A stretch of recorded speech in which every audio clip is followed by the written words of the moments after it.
अब हम माननीय प्रधानमंत्री श्री नरेंद्र मोदी जी का अभिवादन करना चाहेंगे। मैं ऑल बोडो स्टूडेंट्स यूनियन के अध्यक्ष श्री दीपेन बोरो से अनुरोध करती हूँ कि वे पारंपरिक आरोनाएं, एनडी एवं एपिग्राफ प्रदान कर माननीय प्रधानमंत्री जी का अभिवादन करें।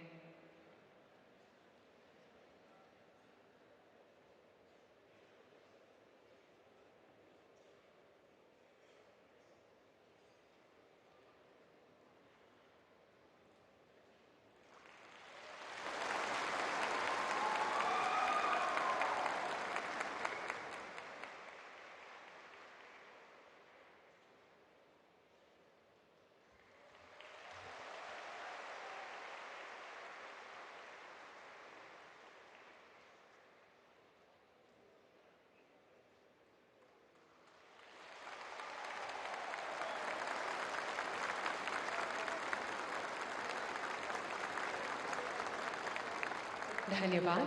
अब मैं बोडो साहित्य सभा के अध्यक्ष डॉक्टर सूरत नरजरी से निवेदन करूंगी कि वे बोडोलैंड महोत्सव के मेमेंटो प्रदान कर माननीय प्रधानमंत्री जी का अभिवादन करें।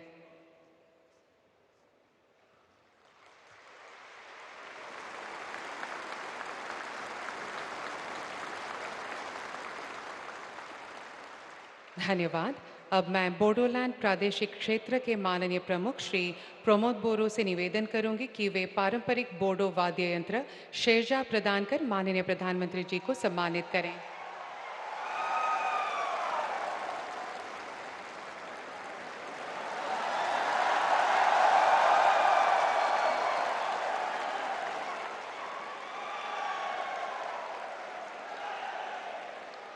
धन्यवाद।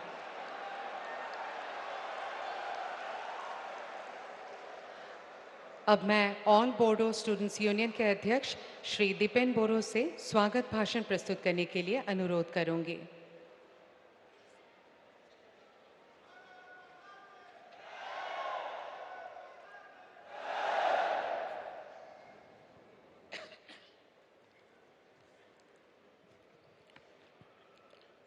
खुलुमबाय, सादर नमस्कार। गिबियावनो गासै बाहागो लागिरि नोंथांमोनखौ गोसो गोरबोजों खुलुमबाय। सबसे पहले अखिल बोरो छात्र संघ, बोरो साहित्य सभा, दुलाराय बोरो हारिमु आफाद, गांधी हिंदुस्तानी साहित्य सभा की ओर से हम आप सभी को हार्दिक स्वागत करते हैं। बोडोलैंड महोत्सव के इस शुभ अवसर पर मंच पे विराजमान आदरणीय भारत के यशस्वी प्रधानमंत्री श्रीमान नरेंद्र मोदी जी, सम्माननीय असम के राज्यपाल लक्ष्मण प्रसाद आचार्य जी, बीटीआर के प्रमुख प्रमोद बोरो जी और उर्खावगोरा ब्रह्म जी, रणगोरा नार्जारी जी, प्रोफेसर रमेश बरदवा जी, सूरज नार्जारी जी, जयंत बसुमतारी जी, सम्माननीय अतिथिगण एवं बीटीआर, असम, बंगाल, मेघालय, नागालैंड, त्रिपुरा, दिल्ली और नेपाल से आए हुए सभी साथियों को हम आंतरिकता से नमन करते हैं। आज के इस शुभ अवसर पर सम्माननीय प्रधानमंत्री जी को बोरो समुदाय तथा बीटीआर के निवासी हर एक समुदाय, असम तथा देश और विदेश में रह रहे सभी बोरो समुदाय की ओर से हार्दिक शुभकामना देते हैं और तहे दिल से स्वागत करते हैं। पहला बोडोलैंड महोत्सव शांति, सद्भाव और संस्कृति का महोत्सव है। भाषा, शिक्षा और साहित्य का महोत्सव है। उम्मीद और किरण का महोत्सव है। बोरो भाषा, साहित्य और सांस्कृतिक धरोहर को भारतीय पहचान दिलाना एवं आगे दुनिया में लेकर जाना ही इस महोत्सव का लक्ष्य और उद्देश्य है। आज बोरो भाषा भारतीय संविधान के 8वीं अनुसूची में स्वीकृत किए जाने के बाद असम में सहयोगी भाषा के रूप में प्रचलन में है एवं 12 कक्षा तक बोरो स्कूलों में शिक्षा का माध्यम के रूप से प्रचलित है। इसका श्रेय आदरणीय प्रधानमंत्री नरेंद्र मोदी जी को और भूतपूर्व प्रधानमंत्री अटल बिहारी वाजपेयी जी को जाता है। इस कड़ी में असम के मुख्यमंत्री डॉक्टर हिमंत बिश्व शर्मा जी का भी बड़ा योगदान है। आपके बलिष्ठ नेतृत्व में सन 2020 के 27 जनवरी को बोरो आंदोलनकारी गुटों से शांति समझौता हुई थी। इस समझौते के बाद आज पहली बार सभी बोरो समुदाय और बीटीआर के हर वर्ग के लोगों को गौरव से जीने का साहस मिला है और आज देश की राजधानी में बोडोलैंड महोत्सव मनाने का सौभाग्य मिला है। आपके ही दूरदर्शी नेतृत्व के कारण असम के उल्फा, आदिवासी, कार्बी, डिमासा के अलावा भी उत्तर पूर्व के विभिन्न आंदोलन गुटों के साथ शांति समझौता किए जाने से पूरे क्षेत्र के लोग शांति और अमन चैन का साथ निवास कर रहे हैं। आपके बहुआयामिक सोच, प्यार एवं आशीर्वाद से बोरो शांति समझौता का हर एक बुंदाओं का कार्यकरीकरण काम चल रहा है और चलेगा।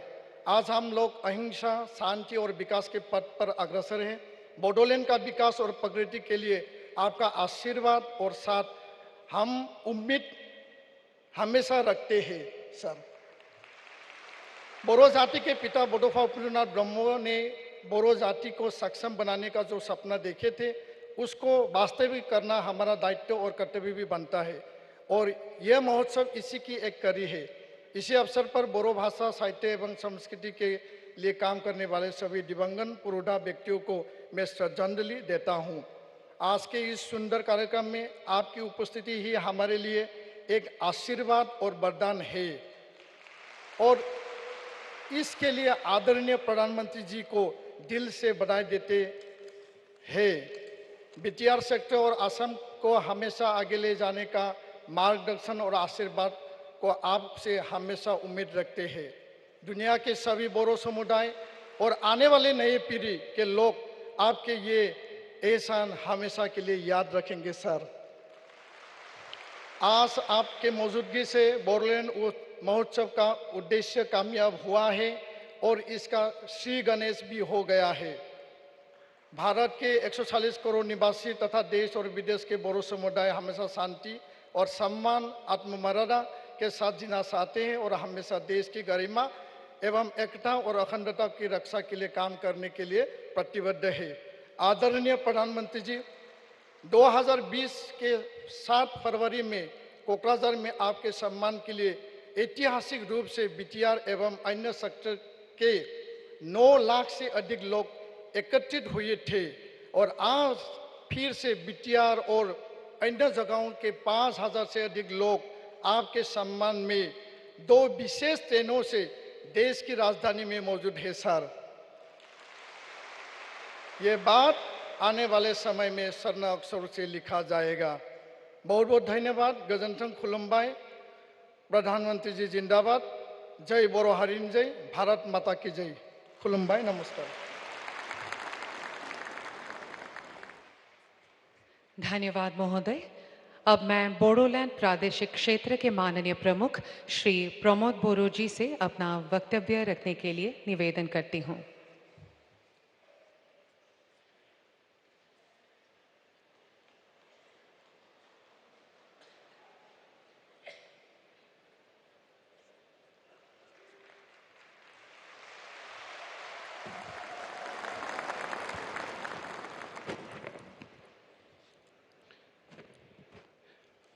खुलुमबाई, नमस्कार। मैं आप सबको फर्स्ट बोडोलैंड महोत्सव में स्वागत करता हूं। 21वीं फीसदी सदी की आधुनिक भारत के अन्यतम निर्माता बोडो समुदाय के सबसे ऊंचे अभिभावक भारत के माननीय प्रधानमंत्री, लोकप्रिय प्रधानमंत्री नरेंद्र मोदी जी को प्रथम बोडोलैंड महोत्सव में हार्दिक स्वागत करता हूं। असम के महामहिम राज्यपाल श्री लक्ष्मण प्रसाद आचार्य जी, मैं आपको भी स्वागत करता हूं। असम के माननीय कैबिनेट मंत्री उर्खावगोरा ब्रह्म जी, एप्सु के अध्यक्ष दीपेन बोरो जी, बोडो साहित्य सभा के अध्यक्ष प्रोफेसर सूरज नर्जरी जी, गांधी हिंदुस्तानी साहित्य सभा के सबसे सम्मानित ट्रस्टी प्रोफेसर रमेश भरोदास जी, उपस्थित गण्यमान्य व्यक्तियों और महानुभाव, बोडोलैंड, असम, पश्चिम बंगाल, मेघालय और हमारा पड़ोसी देश नेपाल से आए हुए भाइयों और बहनों, प्रेस के सदस्यों, देवियों और सज्जनों। माननीय प्रधानमंत्री जी, आपकी गरिमामय उपस्थिति ने इस आयोजन को बोडो इतिहास का सबसे ऐतिहासिक आयोजन बनाया है। मैं अपना भाषण शुरू करने से पहले गुरुदेव कालीशरण ब्रह्म जी को नमन करता हूँ। मैं बोधोफा उपेंद्रनाथ ब्रह्म जी को भी अपना सम्मान अर्पित करता हूँ। पहला बोडोलैंड महोत्सव 2026 बोडोलैंड, असम और पूर्वोत्तर भारत में शांति, स्थिरता और समृद्धि और अखंडता का प्रतीक है। बोडो समुदाय भारत की सबसे प्राचीन समुदायों में से एक है। इनकी भाषा, परंपराएं, संस्कृति, रीति रिवाज आज भी जीवित है। आज हमें आपके सामने 21 जीआई टैगिंग मिले बोडो पारंपरिक और सांस्कृतिक उपादान प्रस्तुत करने में आनंद महसूस हुआ है। आज बोडोलैंड की समृद्धि संस्कृति को प्रदर्शित करने का अवसर मिलना एक गौरव की बात है। महोदय, ये प्राचीन संस्कृति को राष्ट्रीय और अंतर्राष्ट्रीय क्षेत्रों में आगे बढ़ाने के लिए आपके मार्गदर्शन की आवश्यकता है। बोडो भाषा भारत, नेपाल और अन्य पड़ोसी देशों में भी बोडो समूह द्वारा बोली जाती है। पिछली एनडीए सरकार के दौरान इस देश में सबसे ज़्यादा मान्यता मिली थी। महोदय, आपने बोडो और सभी जनजाति लोगों का न केवल राजनीति से बल्कि सांस्कृतिक, शैक्षिक और आर्थिक रूप से भी विशेष मान्यता दिया है। आप नव भारत में आदिवासियों के मसीहा है। हर साल महान बिरसा मुंडा जी की जयंती मनाने के लिए आयोजित किया जाने वाला जनजाति गौरव दिवस और आदि महोत्सव देश के आदिवासी लोगों के प्रति आपके प्यार और सहानुभूति को दर्शाता है। आपने आदिवासियों की लंबे समय से उपेक्षित पहचान और संस्कृति को संरक्षित करने के लिए अतिरिक्त प्रयास किया है। इस संबंध में हमारा विश्वास है कि देश में जनजाति गौरव दिवस और एक ही दिन में बोडोलैंड महोत्सव का आयोजन करने से हमारी अखंडता, आशा और आकांक्षाओं को बढ़ावा देंगे।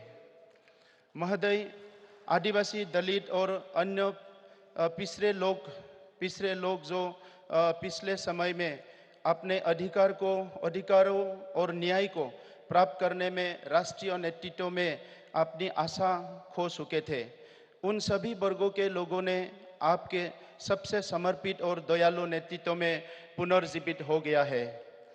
महोदय, 2014 में आप भारत के प्रधानमंत्री के रूप में आपके कार्यभार संभालने से पहले 10 से 15 साल से पहले हमने भारत सरकार के सभी दरवाजे खटखटाए थे। अपनी बात सुनाने के लिए दर गुहार लगाई, लेकिन कहीं नहीं कोई प्रतिक्रिया नहीं मिले थे। इस आवाज़ को सहानुभूति से सुनने का, हमारा समस्याओं को हल करने का मानसिकता और सद्भावना हमें केवल और केवल बहुत साल के बाद माननीय प्रधानमंत्री जी आपके नेतृत्व एनडीए सरकार से ही मिला। सभी बोडो आंदोलनकारी समूह के साथ नई दिल्ली में सन 2020 के समझौते और 7 फरवरी 2020 को कोकराझार में आपकी उपस्थिति ने न केवल आधी सीढ़ी से लंबी संघर्ष, रक्तपात और अशांति का समाधान किया, बल्कि बोडोलैंड और पूर्वोत्तर क्षेत्रों में स्थायी शांति की एक नई शुरुआत की। लगभग 9 लाख लोगों की उपस्थिति में स्थायी शांति की आपकी अपील ने सब कुछ हमेशा के लिए बदल दिया। आप महिलाएं, बच्चे और हर आम आदमी बोडो या गैर बोडो दिन रात सुरक्षित महसूस करते हैं। सामाजिक कार्यों, सांस्कृतिक, खेल, शिक्षा, अर्थव्यवस्था और हर घर के कार्य और आय दोनों को फिर से नया रूप दिया गया है। इस मानवीय कार्य के लिए मैं आपको हमारे माननीय गृह मंत्री श्री अमित शाह जी और असम के सबसे मेहनती और लोकप्रिय मुख्यमंत्री डॉक्टर हिमंत बिश्व शर्मा जी को भी धन्यवाद देना चाहता हूँ। महोदय, उत्तर पूर्वी क्षेत्रों में आपकी लगातार यात्राओं ने न केवल लोगों का दिल जीता बल्कि उन्हें आपके महान राजनेता कौशल को समझने के भी मदद मिली। हम सभी आपके प्यार और सकारात्मक स्पर्श के ऋणी हैं। महोदय, आप जानते हैं जनजाति के आकांक्षाएं बहुत सीमित है। हम अपनी भूमि की सुरक्षा, शांतिपूर्ण और सुरक्षित जीवन, प्रकृति से निकटता और बिना किसी परेशानी से जीने की आशा रखते हैं। ये बात आप देश में सबसे बेहतर जानते हैं कि आदिवासी लोग आपको न केवल हमारे नेता के रूप में देखते हैं बल्कि हमारे अभिभावक के रूप में भी मानते हैं। महोदय, आपका विकसित भारत का विचार में आर्थिक विकास, किसानों और उत्पादकों पर विशेष ध्यान देकर भारत को विश्व की तीसरी सबसे बड़ी अर्थव्यवस्था बनाकर विश्व गौरव बनाना आज़ादी के बाद सबसे अभिनव और दूरदर्शी विचार है। इसके लिए आपने सबका साथ सबका विकास, सबका विश्वास और सबका प्रयास के मंत्र के माध्यम से मूल आधार तैयार कर लिया है। आपने भारत को एक शक्तिशाली राष्ट्र बनाने के योग्य और सशक्त भी बनाया है। महोदय, विश्व समुदाय देश के भीतर और बाहर आपके शांति स्थापना की विचार और आंतरिकता और सम्मान से आज मूल्यांकन किया है। विविध धर्म, संस्कृति और विभिन्न वर्गों के लोगों की सामाजिक आकांक्षाओं को संतुलित करने की आपकी रणनीतियों ने वैश्विक स्तर पर एक बेहतर मॉडल प्रदान किया है। महोदय, भारत के लोग बहुत खुश हैं कि आप एकमात्र नेता है जो अंतिम सबसे गरीब व्यक्ति की सर्वांगीण सुरक्षा और विकास का ध्यान रखते हैं। महोदय, आप एक महान इंसान हैं जो आपके साथ हम सभी लोगों को लोगों को भी हमारी प्यारी माताओं के नाम पर एक पेड़ लगाकर अपनी धरती माता और पर्यावरण को सुनिश्चित करने की मार्गदर्शन किए हैं। आप हमारी धरती माता की शस्य प्रबंध है। आप पानी और परिस्थितिकी को बचाना वर्तमान के साथ भावी पीढ़ियों के जीवन की सुरक्षा के लिए एक महान कदम है। महोदय, अंतिम लेकिन महत्वपूर्ण बात यह है कि बोडो लोग आज और आने वाले दिनों में भी आपके साथ है। हमारी विनम्र अपील है कि बोडो शांति समझौते 2020 को सफलता बनाने के लिए संविधान के अनुच्छेद 125 में संशोधन को संसद में पेश करने के लिए आपके आशीर्वाद और अनुमोदन की आवश्यकता है।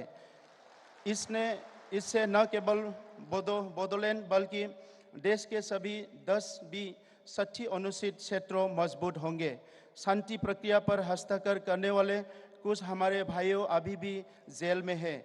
मैं आपसे अनुरोध करता हूं कि उन लोगों को भी देश के सम्मानित कानूनी व्यवस्थाओं के माध्यम से उन्हें खुली हवा में आने की अनुमति दी जाए।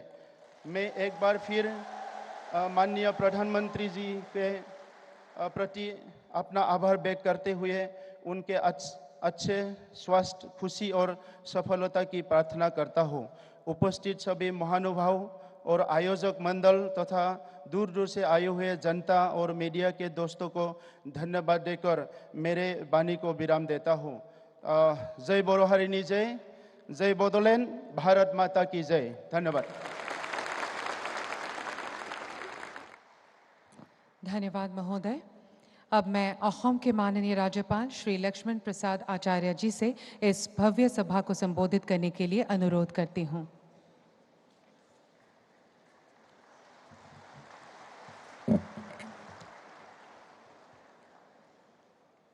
नमस्कार। मंच पर विराजमान हमारे परम आदरणीय प्रधानमंत्री आदरणीय श्री नरेंद्र मोदी जी, असम सरकार में हथकरघा व वस्त्र भूमि संरक्षण बोडोलैंड कल्याण विभाग के माननीय मंत्री Shri UG Brahma ji, Bodoland territorial reason के मुख्य कार्यकारी सदस्य श्री प्रमोद बोंडो जी, माननीय लोकसभा सांसद श्री जयंत बसुमतारी जी, माननीय राज्यसभा सांसद श्री आर नारजारी जी, बोडो साहित्य सभा के माननीय अध्यक्ष डॉक्टर सूरत नारजारी जी, महर्षि वाल्मीकि संस्कृत विश्वविद्यालय के माननीय कुलपति प्रोफेसर रमेश भारद्वाज जी, असम बोडो स्टूडेंट यूनियन के अध्यक्ष श्री दीपेन बोडो जी, अन्य गणमान्य अतिथिगण, उपस्थित मेरे प्यारे भाइयों बहनों, श्रद्धेय प्रधानमंत्री जी आज देश के अनेक सभाओं को और कार्यक्रमों में रहने के बाद भी और दिल्ली से बहुत दूर रहने के बाद भी जिस उत्साह से हंसते हुए मुस्कुराते हुए आज हम सबके बीच में यहाँ उपस्थित होकर के इस उत्सव को महोत्सव के रूप में बदलने के लिए जो पधारे हैं, मैं आपकी ओर से, अपनी ओर से, हृदय की गहराइयों से ऐसे आदरणीय प्रधानमंत्री जी का बहुत बहुत अभिनंदन करता हूँ, वंदन करता हूँ।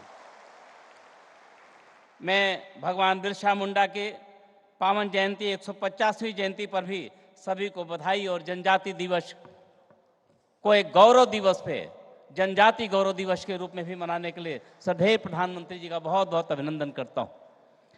माननीय प्रधानमंत्री जी, पूर्वोत्तर को सूरज की पहली किरण का प्रकाश तो भगवान भास्कर की ओर से मिला, लेकिन विकास की किरण आपके आने के बाद ही पहुंच पाई। आपने पूरे क्षेत्र के कोने कोने को विकास योजनाओं से प्रकाशित करने का जो संकल्प लिया था, जन जन तक पहुंचाया जा रहा है। बुनियादी ढांचे की कनेक्टिविटी पूर्वोत्तर की सबसे बड़ी समस्या थी। अब सड़क, रेल मार्ग, जलमार्ग तथा रेलवे द्वारा हमारे सुदूरतम क्षेत्रों को भी जोड़ा जा रहा है। आज़ादी के 67 सालों बाद मेघालय भारत के रेल नेटवर्क पर आया। नागालैंड को 100 सालों बाद अपना दूसरा रेलवे स्टेशन मिला। पहली मालगाड़ी मणिपुर के रानी गायदिन्नीलू रेलवे स्टेशन पहुंची। संचार नेटवर्क को मजबूत बनाने के लिए सुदूरतम क्षेत्र में 5G नेटवर्क का जाल बिछाया जा रहा है। भारत सरकार ने पिछले 10 वर्षों में एक परित्यक्त क्षेत्र को एक प्रचुर क्षेत्र में बदलने का आपके नेतृत्व में जो काम किया है, इसके लिए एक बार फिर से आपको बहुत बहुत बधाई करता हूं, अभिनंदन करता हूं। माननीय प्रधानमंत्री जी, हम गौरवान्वित हैं कि ऐसे आदरणीय प्रधानमंत्री जी का मार्गदर्शन मिल रहा है जिनके लिए पूर्वोत्तर का विकास उनकी सर्वोच्च प्राथमिकता में से है। अपनी योजनाओं की सफलता सुनिश्चित करने के लिए माननीय प्रधानमंत्री जी ने 10 वर्षों में 70 से अधिक बार की पूर्वोत्तर राज्यों की यात्रा की है और आपके केंद्रीय मंत्रियों ने लगभग 700 बार पूर्वोत्तर के कोने कोने में जाकर विकास के लाभ को समाज अंतिम तक पहुंचाने का काम किया है। यह पूर्वोत्तर के विकास के प्रति आपकी प्रतिबद्धता है। मैं बहुत कुछ नहीं कहना चाहूँगा। आदरणीय प्रधानमंत्री जी कहीं भी जाते हैं, देश के किसी भी सभा में जाते हैं, कई लोगों से मिलते हैं, तो आदरणीय प्रधानमंत्री जी कहते हैं कि यदि आपने हमारे पूर्वोत्तर राज्यों को नहीं देखा तो आपने भारत को नहीं देखा है। यह आदरणीय प्रधानमंत्री जी का पूरे देश के लोगों का आह्वान होता है। हमारे बोडोलैंड के प्रति जो आपका जो स्नेह है, प्यार है, मैं पिछले दिनों कोकराझार में गया था। कोकराझार में लोगों से मिला और वहाँ अंतर्राष्ट्रीय दिवस का पीस डे पर हमें प्रमोद जी ने बुलाया था। मैं कार्यक्रम में पहुँचा, मैं लोगों से मिला। उन्होंने कहा, एक शब्द है सुना है, जो प्रतिपालय वह है नरेशु, जो हमारा पालन करे वो हमारा भगवान है। मैं प्रधानमंत्री जी को इसी श्रद्धा से देखता हूँ। उन्होंने हमारे संस्कृति को बढ़ाया, हमारी भाषा को संरक्षण दिया, हमारे कल्चर को दिया, यानी विकास भी दिया और विरासत भी देने का काम हमारे आदरणीय प्रधानमंत्री जी ने दिया। इस नाते कुछ शब्दों में उनके प्यार के प्रति हम बयान नहीं कर सकते। एक बार फिर से मैं आप आदरणीय प्रधानमंत्री जी को सुने, चूँकि आप देख सकते हैं उनकी कितनी बड़ी उदारता है। दिन भर की अनेक व्यस्तताओं के बीच भी हम सबके बीच में पधारे हैं। आप उनको सुनना चाहते हैं, उन्हीं को देखना चाहते हैं। मैं एक बार फिर से आदरणीय प्रधानमंत्री जी का अभिनंदन करता हूं और मुझे खुशी है कि हमारे मुख्यमंत्री जी तन से चाहे जितनी दूर हैं, मन से आज भी उस महोत्सव में वो भाग ले रहे हैं। सामने स्क्रीन पर बैठे दिखाई पड़ रहे हैं। वह हम यानी सब लोग मिल करके हम सब उनको बहुत शुभकामना करते हैं। एक बार हृदय गहराइयों से आदरणीय प्रधानमंत्री जी का बार बार वंदन अभिनंदन करते हुए अपनी वाणी को विराम देता हूं। जय भारत, जय हिंद। धन्यवाद महोदय।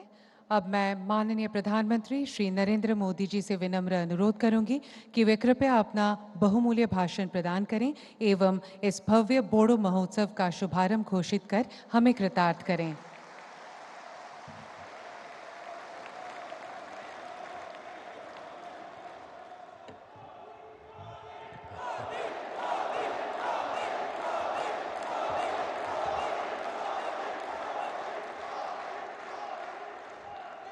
खुलुम्बाई।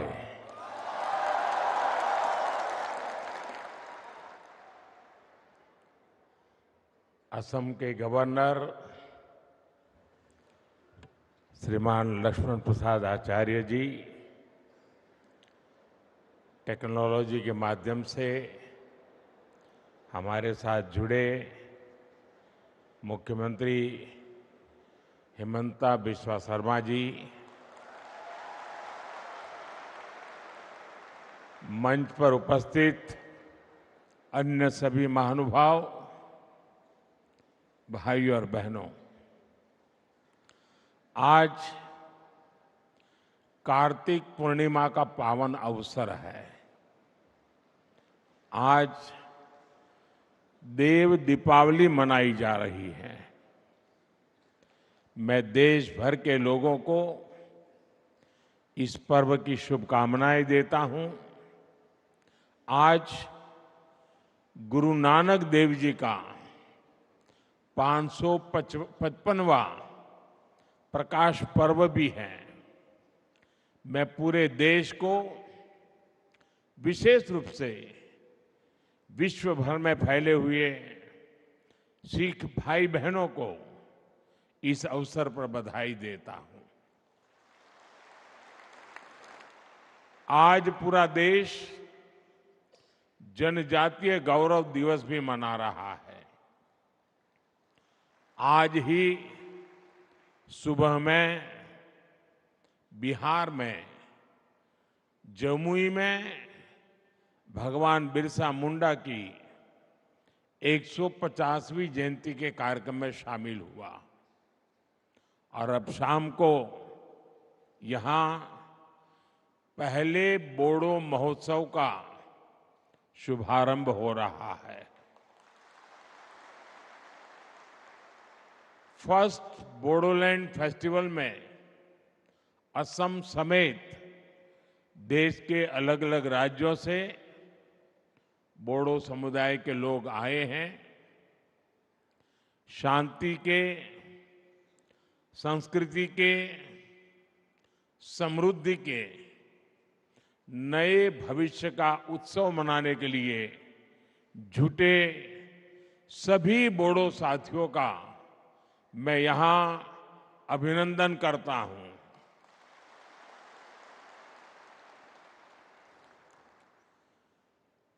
साथियों, आप कल्पना नहीं कर सकते होंगे कि आज का ये अवसर मेरे लिए कितना इमोशनल है। ये पल मुझे भावुक करने वाली पल है, क्योंकि शायद ये दिल्ली में बैठे बैठे एयर कंडीशन कमरों में बैठ करके भांति भांति की थियरियां लिखने वाले देश को बताने वालों को अंदाज नहीं होगा कि कितना बड़ा अवसर है ये।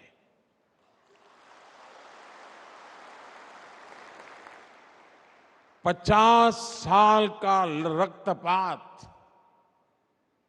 50 साल तक हिंसा, 3-4 पीढ़ी के युवा इस हिंसा में खप गए।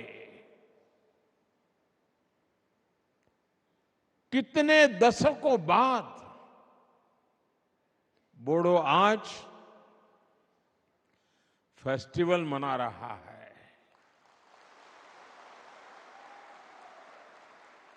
और रणचंडी नृत्य ये अपने आप में बोडो के सामर्थ्य को भी परिचित करवाता है।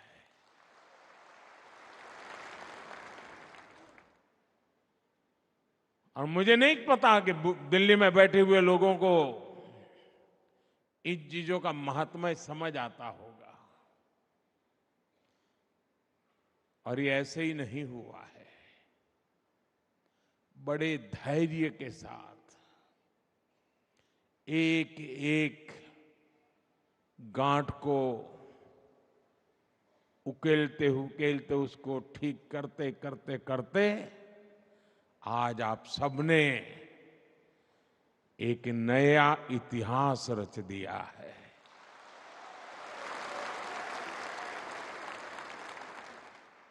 मेरे बोडो भाइयों और बहनों,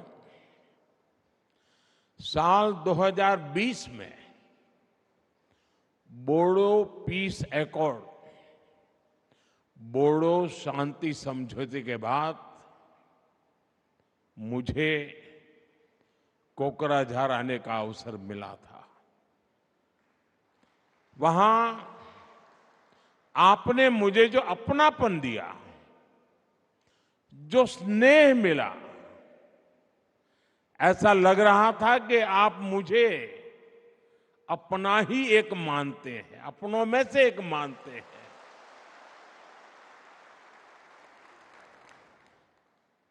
वो पल मुझे हमेशा याद रहेगी। लेकिन उससे ज्यादा कभी कभार तो एक आध बड़ा अवसर, एक वातावरण, उसका असर होता है, लेकिन यहां ऐसा नहीं हुआ। आज 4 साल के बाद भी वही प्यार, वही उत्साह, वही अपनापन। कोई कल्पना नहीं कर सकता साथियों कि मन को कितना भावुक बना देता है। और उस दिन मैंने अपने बोडो भाइयों और बहनों को कहा था कि बोडोलैंड में शांति और समृद्धि की सुबह हो चुकी है।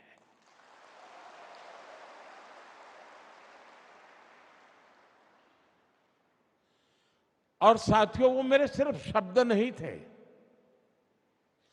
उस दिन मैंने जो माहौल देखा था, और शांति के लिए आप हिंसा का राह छोड़ करके निकल चुके थे, शस्त्र दे रहे थे, वो पल बहुत ही भावुक था साथियों। और उसी समय मेरे भीतर एक, मेरे अंदर से आवाज आई थी कि अब मेरे बोडोलैंड में समृद्धि की सुबह हो चुकी है। आज आप सबका उत्साह, आपके चेहरे की खुशी देखकर मैं कह सकता हूं, बोडो लोगों के उज्जवल भविष्य की मजबूत नींव तैयार हो चुकी है।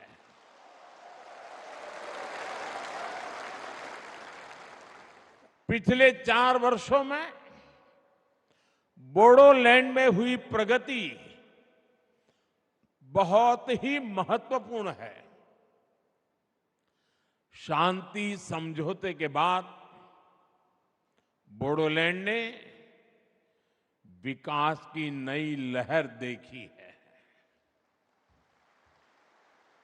आज जब मैं बोडो पीस एकॉर्ड के फायदे देखता हूं, आप लोगों के जीवन पर इसका प्रभाव देखता हूं, तो इतनी मन को तसल्ली मिलती है, इतना मन को खुशी होती है साथियों, आप कल्पना नहीं कर सकते हैं जी। आप पल भर सोचिए, कोई मां उसका इकलौता बेटा, और उस मां ने बहुत लालन पालन से बड़ा किया हो बेटे को,